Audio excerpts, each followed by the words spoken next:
നമസ്കാരം, സാർടെക് ലാബ്സിന്റെ AI news and ഫ്രണ്ട്സിന്റെ പുതിയ എപ്പിസോഡിലേക്ക് സ്വാഗതം.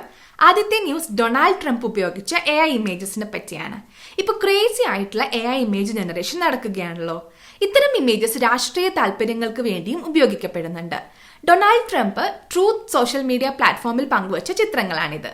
ടൈലർ സ്വിഫ്റ്റും അവരുടെ ഫാൻസും ഡൊണാൾഡ് ട്രംപിനെ പിന്തുണയ്ക്കുന്നു എന്ന് സൂചിപ്പിക്കുന്ന ഈ ചിത്രങ്ങൾ AI വഴി സൃഷ്ടിക്കപ്പെട്ടവയാണ്. ട്രംപ് ട്വിറ്റർ അഥവാ എക്സിൽ AI സൃഷ്ടിച്ച മറ്റൊരു ചിത്രവും പോസ്റ്റ് ചെയ്തിരുന്നു. അതിൽ കമല ഹാരിസ് ഒരു ക്രൗഡിന് മുൻപ് കമ്മ്യൂണിസ്റ്റ് പതാകയുമായി നിൽക്കുന്നതായി കാണിക്കുന്നു. ഇത്തരത്തിലുള്ള AI ഇമേജുകൾ രാഷ്ട്രീയ രംഗത്ത് വലിയ വ്യത്യാസങ്ങൾ ഉണ്ടാക്കുന്നു. ഇന്ത്യയിൽ ഇനി എന്തൊക്കെ നടക്കുമെന്ന് നമ്മൾ കാത്തിരുന്ന് കാണേണ്ടിയിരിക്കുന്നു. നമ്മൾ ഈ ടെക്നോളജികളാൽ ചതിക്കപ്പെടാതിരിക്കാനും ഈ ടെക്നോളജിയുടെ ഗുണങ്ങൾ മാക്സിമം ഉപയോഗപ്പെടുത്താനും ഒരേ ഒരു വഴിയേ ഉള്ളൂ, നമ്മൾ AI സാക്ഷരത കൈവരിക്കുക എന്നുള്ളത്. സാർടെക് ലാബ്സിന്റെ ഈ AI സാക്ഷരതാ മിഷനിൽ നിങ്ങളും പങ്കാളികളാവുക.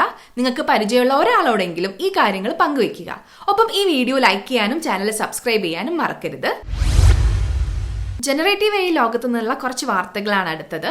മിഡ്ജേർണി, ഐഡിയോഗ്രാം, ഡ്രീം മെഷീൻ, ഹോട്ട്ഷോട്ട് എന്നിവയിൽ നിന്നൊക്കെയുള്ള അപ്ഡേറ്റ്സ് ഉണ്ട്. മിഡ്ജേർണി അവരുടെ വെബ്സൈറ്റ് വഴി ഇപ്പോൾ 25 ഇമേജ് ഉണ്ടാക്കാനുള്ള ഫ്രീ ക്രെഡിറ്റ് കൊടുക്കുന്നുണ്ട്. അതുകൊണ്ട് ട്രൈ ചെയ്യാൻ താല്പര്യമുള്ളവർക്ക് ഡിസ്കോഡ് ഒന്നും സെറ്റപ്പ് ചെയ്യാതെ തന്നെ ട്രൈ ചെയ്ത് നോക്കാം. ഐഡിയോഗ്രാം അവരുടെ പുതിയ അപ്ഡേറ്റുമായി വന്നിട്ടുണ്ട്. കൂടാതെ ദിവസം 10 ക്രെഡിറ്റ് വെച്ച് ഫ്രീ ആയിട്ട് കൊടുക്കുകയും ചെയ്യുന്നുണ്ട്. മിഡ്ജേർണിയുടേത് ആകെ 25 ആയിരുന്നു. ഐഡിയോഗ്രാം ദിവസം 10 ക്രെഡിറ്റ് ആണ് ഫ്രീ ആയിട്ട് കൊടുക്കുന്നത്. പിന്നെ ഡ്രീം മെഷീൻ അവരുടെ ലൂമ മോഡലിന്റെ 1.5 വേർഷൻ ഇറക്കിയിട്ടുണ്ട്.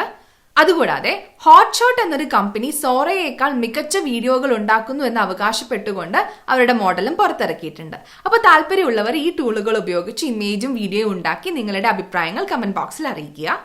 കൂടാതെ ഇവയിൽ ഏതിനെയെങ്കിലും കുറിച്ച് വലിയ വീഡിയോ വേണമെങ്കിൽ അതും അറിയിക്കുക. അടുത്തതായി കേരളത്തിൽ നടന്ന റോബോട്ടിക്സ് റൗണ്ട് ടേബിളിൽ നിന്നുള്ള ഒരു വാർത്തയാണ്. നമ്മുടെ ഹ്യൂമനോയിഡുകളെ കുറിച്ചുള്ള വീഡിയോയിൽ കേരളത്തിൽ നിന്ന് ഹ്യൂമനോയിഡ് ഉണ്ടോ എന്ന് ഒരാൾ ചോദിച്ചിരുന്നു. ഉണ്ട് എന്ന വാർത്തയാണ് റോബോട്ടിക്സ് റൗണ്ട് ടേബിളിൽ നിന്ന് വരുന്നത്. ഐഹബ് റോബോട്ടിക്സ് അവരുടെ താര എന്ന റോബോട്ടിനെ അവതരിപ്പിച്ചിരിക്കുകയാണ്. സെമി ഹ്യൂമനോയിഡ് എന്നാണ് അവർ പറയുന്നത്. എന്നാലും ഹ്യൂമനോയിഡ് റോബോട്ടുകൾ കേരളത്തിൽ നിന്ന് വരുന്നതിനെ നമുക്ക് പ്രതീക്ഷയോടെ തന്നെ കാണാം. നമ്മുടെ വ്യവസായ മന്ത്രി P. രാജീവാണ് റോബോട്ടിക്സ് റൗണ്ട് ടേബിളിൽ താരയെ ഉദ്ഘാടനം ചെയ്തത്. ഈ അവസരത്തിൽ കൂടുതൽ വിവരങ്ങൾ ലഭ്യമല്ല. വരും ആഴ്ചകളിൽ ന്യൂസിൽ കൂടുതൽ വിവരങ്ങൾ കിട്ടും എന്ന് തന്നെ നമുക്ക് പ്രതീക്ഷിക്കാം. കേരളത്തിൽ നിന്ന് നമുക്ക് നേരെ വേൾഡ് റോബോട്ടിക്സ് കോൺഫറൻസിലേക്ക് പോകാം. വേൾഡ് റോബോട്ട് കോൺഫറൻസ് ടെക് ലോകത്തിലെ ഒരു സുപ്രധാനമായ ഇവന്റ് ആണ്. പലപ്പോഴും ഇത് റോബോട്ടിക്സ് മേഖലയിലെ ഓസ്കാറായി കണക്കാക്കപ്പെടുന്നു. ഓഗസ്റ്റ് 21 മുതൽ 25 വരെ ചൈനയിലെ ബീജിംഗിൽ നടന്ന ഈ ചടങ്ങിൽ ഏറ്റവും പുതിയ റോബോട്ടിക് സാങ്കേതിക വിദ്യകൾ പ്രദർശിപ്പിച്ചു. ലോകത്തിന്റെ വിവിധ ഭാഗങ്ങളിൽ നിന്നുള്ള 169 എക്സിബിറ്റേഴ്സും 600-ലധികം ഇന്നോവേറ്റീവ് പ്രൊഡക്ട്സും പ്രദർശിപ്പിച്ചിട്ടുണ്ട്. ഈ വർഷം ഏറ്റവും ശ്രദ്ധേയമായത് 27 ഹ്യൂമനോയിഡ് റോബോട്ടുകളാണ്. അത് മനുഷ്യരൂപവും സഞ്ചാരശേഷിയുള്ള റോബോട്ടുകൾക്ക് എത്രത്തോളം പ്രാധാന്യമുള്ള എന്നതിന്റെ സൂചനയാണ്. ഈ കോൺഫറൻസിലെ ശ്രദ്ധേയമായ ഒരു റോബോട്ട് 2 കാലുകളുള്ള ഈ യൂണിറ്ററി ജീവൻ ഹ്യൂമനോയിഡ് റോബോട്ട് ആയിരുന്നു. 1.3 മീറ്റർ ഉയരവും 35 കിലോഗ്രാം ഭാരവുമുള്ള യൂണിറ്ററി ജീവൻ തിളക്കമുള്ള രൂപകൽപ്പനയും മേന്മയുള്ള സാങ്കേതിക വിദ്യയുമാണ് സംയോജിപ്പിച്ചിരിക്കുന്നത്. ഇത് 2 മീറ്റർ/സെക്കൻഡ് വേഗതയിൽ നീങ്ങുകയും 3 വിരലുകളുള്ള കരുത്തുള്ള കൈകൾ ഉപയോഗിച്ച് വസ്തുക്കളെ സുതാര്യമായി കൈകാര്യം ചെയ്യുകയും ചെയ്യുന്നു. 120 ന്യൂട്ടൺ മീറ്റർ വരെ നീ ജോയിന്റ് ടോർക്ക് ഉള്ളതിനാൽ അതിന്റെ വലുപ്പത്തിനനുസരിച്ചുള്ള ശക്തിയുണ്ട്. യൂണിറ്ററി ജീവനിനെ വ്യത്യസ്തമാക്കുന്നതിൽ ഏറ്റവും പ്രധാനപ്പെട്ടത് ഇതിന്റെ AI സിസ്റ്റം സ്വയം പഠനം തുടർന്നുകൊണ്ടേയിരിക്കുകയും അതിന്റെ കഴിവുകൾ മെച്ചപ്പെടുത്തുകയും ചെയ്യുന്നു എന്നുള്ളതാണ്.